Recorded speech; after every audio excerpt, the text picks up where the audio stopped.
Airbus aircrafts के मुख्तलिफ parts को इस बेलुगा नामी कार्गो प्लेन में डालकर ट्रांसपोर्ट किया जाता है। लेकिन सोचिए, जब बात आए दुनिया के सबसे बड़े पैसेंजर प्लेन एयरबस A380 की, तो उसके जायंट पार्ट्स को किसी भी एयरप्लेन की मदद से ट्रांसपोर्ट करना नामुमकिन है, क्योंकि अभी तक कोई ऐसा कार्गो प्लेन ही नहीं बना जो इस महल नुमा जहाज को अपने अंदर फिट कर सके। तो फिर पूरे यूरोप में बनने वाले A380 के पार्ट्स एयरबस की असेंबली यूनिट तक लाए कैसे जाते हैं? जेम टीवी की वीडियोस में एक बार फिर से खुशामदीद। नाजरीन, एयरबस एक यूरोपियन एयरक्राफ्ट मैन्युफैक्चरिंग कंपनी है जो हर साल 1000 जहाज बनाकर दुनिया भर की एयरलाइंस को डिलीवर करती है। हिसाब लगाया जाए तो ये दिन के 3 नए जहाज बनते हैं। मोर और लेस एयरबस को रोजाना 3 नए जहाज बनाने ही पड़ते हैं, जो एक नाकाबिले यकीन चैलेंज है। ये जहाज आखिर बनाए कैसे जाते हैं, ये तो एक अलग ही कहानी है। पर इन जहाज़ों के मुख्तलिफ हिस्से जो यूरोप के कोने कोने में बनते हैं, वो फ्रांस के शहर टोलूज तक कैसे पहुंचाए जाते हैं, जहां एयरबस का मेन असेंबली यूनिट मौजूद है। एयरबस का लॉजिस्टिक सिस्टम समंदर, दरिया, जमीन और आसमान को मिला के दुनिया का सबसे कॉम्प्लेक्स ट्रांसपोर्ट नेटवर्क कहलाता है। इसके पार्ट्स यूरोप के अलग अलग मुल्कों में बनते हैं और फिर एक जगह जमा होकर एक बड़ा खूबसूरत जहाज बनता है। ये कोई मामूली काम नहीं है, बल्कि एक बेमिसाल कई दहाइयों की इंजीनियरिंग और लॉजिस्टिक्स की प्लानिंग का नतीजा है। 1960s के दौर में यूरोप के बड़े मुल्क जैसा कि फ्रांस, जर्मनी, स्पेन और यूके ने मिलकर एक नया सपना देखा, अमेरिकन एयरक्राफ्ट मैन्युफैक्चरर बोइंग का मुकाबला करना। उनका मकसद था एक ऐसी अलायंस बनाना जो बड़े कमर्शियल एयरप्लेन्स तैयार कर सके। लेकिन इस पार्टनरशिप का एक सबसे बड़ा मसला था। एयरबस की 11 प्रोडक्शन साइट्स यूरोप के अलग अलग मुल्कों में फैली हुई हैं। हर साइट की अपनी एक खास एक्सपर्टीज है और हर जगह एक स्पेसिफिक सेक्शन तैयार होता है। मिसाल के तौर पर जर्मनी के हैम्बर्ग में टेल सेक्शन बनाए जाते हैं, फ्रांस के सेंट नज़ेर में सेंट्रल कंपार्टमेंट और नोज सेक्शन, इंग्लैंड के शहर ब्रॉटन में विंग्स, जबकि स्पेन के शहर कार्डिस में टेल बनने की फैक्ट्री मौजूद है। जब इन तमाम फैक्ट्रीज में जहाज के मुख्तलिफ पार्ट्स तैयार हो जाते हैं, तो अब शुरू होता है एक नया चैलेंज, क्योंकि फुटबॉल फील्ड जितने बड़े पार्ट्स फ्रांस के शहर टोलूज में भेजे जाते हैं, जहां एयरबस का असेंबली यूनिट मौजूद है। शुरुआत में जब एयरबस के जहाज़ों की डिमांड कम थी, तो उन्होंने ट्रक्स और शिप्स का इस्तेमाल किया। ये एक स्लो प्रोसेस था और पार्ट्स की डिलीवरी में महीनों लग जाते थे।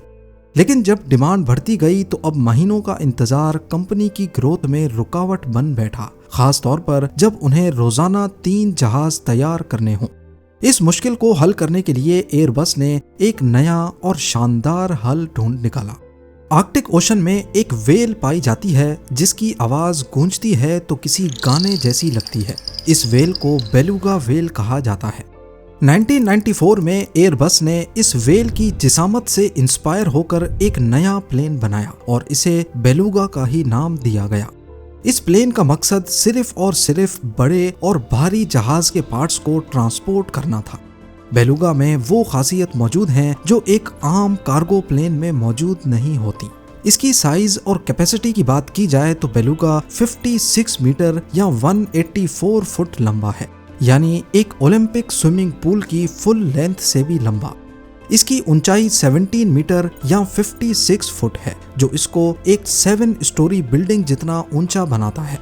इसके अंदर का कार्गो स्पेस इतना है कि इसके अंदर 182 सुजुकी ऑल्टो आसानी से फिट आ सकती हैं। लोडिंग सिस्टम की बात की जाए तो इसकी सबसे खास बात इसका नोज सेक्शन है, जो किसी गाड़ी के बोनट की तरह ऊपर उठ जाता है। इसकी वजह से जहाज़ों के पार्ट्स की लोडिंग और अनलोडिंग का काम बहुत आसान हो जाता है।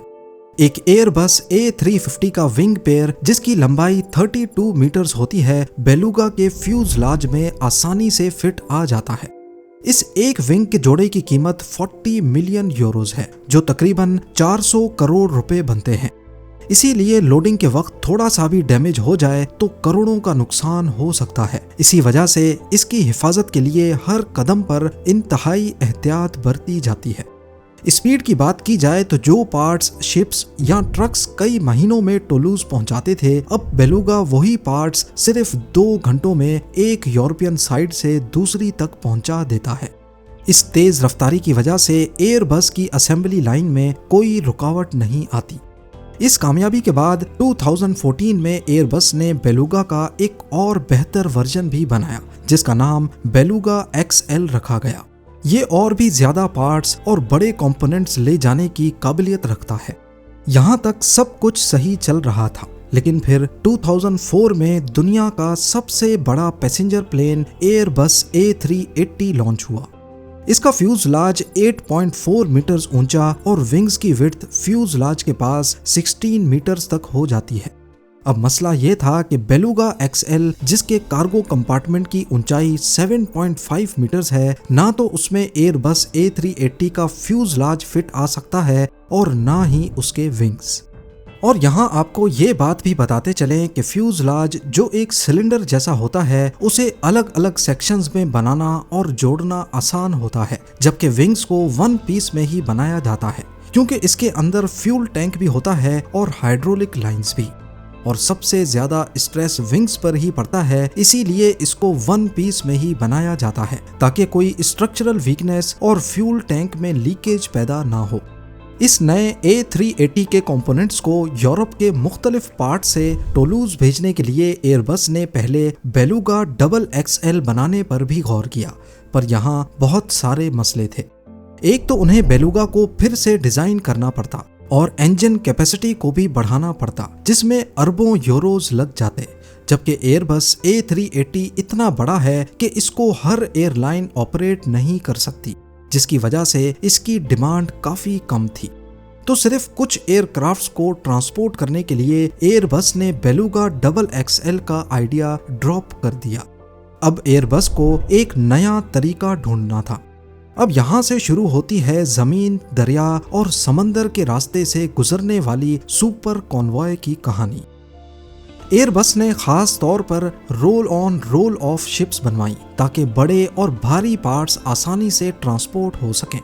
इसमें पार्ट्स को व्हील्स की मदद से चलाकर लोड और अनलोड किया जाता है, तभी इन्हें रोल ऑन रोल ऑफ या फिर रोरो शिप्स कहते हैं। इसमें एक शिप का नाम सिटी ऑफ हैम्बर्ग है, जो 126 मीटर्स लंबा और 20 मीटर्स चौड़ा है, और इसका कार्गो स्पेस बेलुगा XL से 5 गुना ज्यादा है। जर्मनी के हैम्बर्ग पोर्ट से एयरबस के बड़े बड़े सेक्शंस रोलिंग प्लेटफॉर्म्स पर सीधे शिप के अंदर चले जाते हैं। इस तरह क्रेन्स की जरूरत भी नहीं पड़ती। ये शिप जर्मनी के हैम्बर्ग से फ्रांस के सेंट नज़ेर पोर्ट तक 1600 किलोमीटर का सफर तय करता है। ये सफर आसान नहीं होता, क्योंकि नॉर्थ सी में तूफान और 5 मीटर तक ऊंची लहरें आना बहुत आम बात होती है।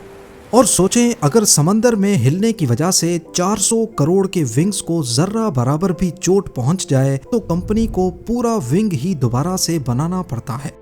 इसलिए शिप के कैप्टन और क्रू हर 4 घंटे के बाद कार्गो की चेन्स चेक करते हैं और एक कैमरा 24/7 कार्गो पर नजर रखता है ताकि किसी किस्म के नुकसान की गुंजाइश ना बचे।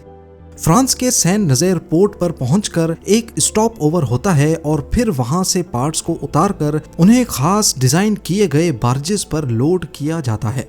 ये बार्जेस पार्ट्स को गैरोन रिवर के रास्ते फ्रांस की सिटी बोर्डो तक लेके जाते हैं। और यहीं पर आता है सबसे बड़ा चैलेंज, क्योंकि गैरोन रिवर में पॉन्ट डी पियर ब्रिज मौजूद है, जिसकी आर्चेज काफी छोटी हैं। ये 500 मीटर लंबा ब्रिज ईयर 1810 में कंस्ट्रक्ट किया गया था, जिसकी आर्चेज एग्जैक्टली एक साइज की नहीं है। इनमें से सिर्फ आर्च नंबर 9 की चौड़ाई 19 मीटर्स है, जहां से बार्जेस गुजर तो सकती हैं, लेकिन दोनों तरफ सिर्फ कुछ इंचेस का ही गैप होता है। चौड़ाई का मसला तो हल हो गया, पर आर्चेस की ऊंचाई पानी के लेवल पे डिपेंड करती है। गैरोन रिवर का ये हिस्सा बेशक अटलांटिक ओशन से 60 किलोमीटर दूर है, पर इसमें पानी का लेवल फिर भी ओशन की टाइड्स पे डिपेंड करता है। नॉर्मल हालात में यहाँ पानी का लेवल ज्यादा होता है और बार्जेस का इन आर्चेस में से गुजरना मुमकिन नहीं होता। लेकिन हर 12 घंटे में कैप्टन के पास सिर्फ 3 मिनट की विंडो ऑफ अपॉर्चुनिटी होती है, जब टाइड कम हो जाती है। अगर वो ये अपॉर्चुनिटी मिस कर जाते हैं तो पूरा कॉन्वॉय 12 घंटे तक रुक जाता है और एयरबस का पूरा शेड्यूल डिले हो जाता है। इस मुश्किल को हल करने के लिए बार्जेस में एडजस्टेबल प्लेटफॉर्म्स लगाए गए थे ताकि उनको लो टाइड के दौरान भी आर्चेज से गुजरने में कोई मुश्किल पेश ना आए। ये लॉजिस्टिक्स का एक छोटा सा हिस्सा था, लेकिन इसकी अहमियत बहुत ज्यादा थी। यहाँ तक तो आपने समंदर और रिवर के सफर के बारे में जाना। अब चलते हैं जमीनी सफर की तरफ, क्योंकि बोर्डो से टोलूज अभी भी 250 किलोमीटर दूर है।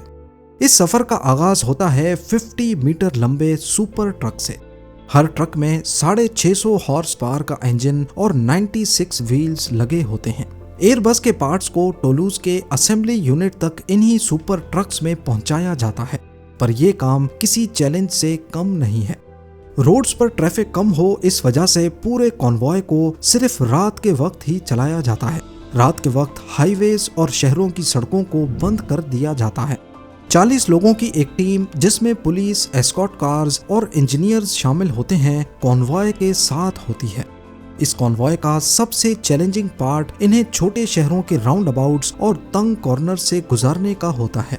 एक विंग जो 15 मीटर्स तक ट्रक के पीछे से लटका हुआ हो, वो लैंप पोस्ट्स, दरख्तों और छतों से बस कुछ सेंटीमीटर्स ही दूर होता है। आखिरकार जब ये पार्ट्स टोलूज के असेंबली यूनिट पहुंच जाते हैं तो यहाँ के हाई टेक सिस्टम्स की बदौलत कुछ ही घंटों के अंदर उन्हें असेंबल कर दिया जाता है। A380 जो दुनिया का सबसे बड़ा पैसेंजर प्लेन है, इसके फ्यूजलाज को जोड़ने के लिए 19,000 से ज्यादा रिवेट्स इस्तेमाल होती हैं और 4,000 से ज्यादा रिवेट्स विंग्स को फ्यूजलाज के साथ जोड़ने में। इंजन्स, इलेक्ट्रॉनिक्स, इंटीरियर्स और पेंट के बाद जहाज अब डिलीवरी के लिए बिल्कुल तैयार हो जाता है। एक A380 को कंप्लीट होने में, यानी इसके मुख्तलिफ पार्ट्स बनने, इनकी ट्रांसपोर्टेशन और असेंबली में तकरीबन 9 महीने लगते हैं। आज तक एयरबस A380 के सिर्फ 251 यूनिट्स ही बनाए गए हैं, क्योंकि इसको ऑपरेट करना भी हर एयरलाइन के बस की बात नहीं। हैरत अंगेज तौर पे इनमें से 50% यूनिट्स अकेले एमिरेट्स एयरलाइन के पास हैं। इस जहाज में 850 पैसेंजर्स एक साथ ट्रेवल कर सकते हैं। इसका टेक ऑफ वेट लगभग 5,75,000 kg है, यानी इतना ही जितना 300 SUV का कंबाइंड वजन होता है। कीमत की बात की जाए तो एक A380 $445 मिलियन का है, जो कि 3,800 करोड़ रुपए बनते हैं। इस कीमत में बोइंग 737 जैसे 5 एयरक्राफ्ट खरीदे जा सकते हैं। अगली बार जब आप किसी एयरबस में ट्रेवल करेंगे तो यकीनन आपको पता होगा कि ये जहाज किस जोश और लगन के साथ टीम वर्क के जरिए बनाया गया और फिर कैसे इसे खतरों से खेलकर ट्रांसपोर्ट किया गया था। उम्मीद है ज़ेम टीवी की ये वीडियो भी आप लोग भरपूर लाइक और शेयर करेंगे। आप लोगों के प्यार भरे कमेंट्स का बेहद शुक्रिया। मिलते हैं अगली शानदार वीडियो में।